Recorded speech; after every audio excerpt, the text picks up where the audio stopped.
basingozi mwena olunaku lwammwe lutuuse.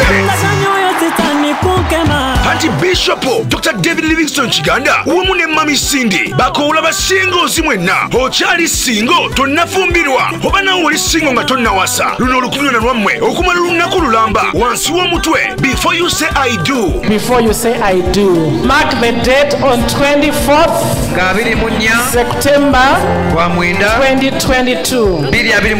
Before you say I do. What are you supposed to do? What are you supposed to say? What kind of life are you supposed to live? Amen. Kulwomukaaga ngina kusomesa 24 omwezi guno okuva ku ssaawa 3 ez'okumakya okutuuka e Kawungeezi ku Christian Tefaka Center e Mengo mu Kisenyi. Okunywa n'okulya kwa bwereere. Jangu owulire ebigambo eby'amagezi nga tonnasalawo. Jangu osabirwe osigibwe amafuta tosuwa abayimbi ne kwaya ez'enjawulo ezigenda okuweereza ku Christian Tefaka Center e Mengo mu Kisenyi.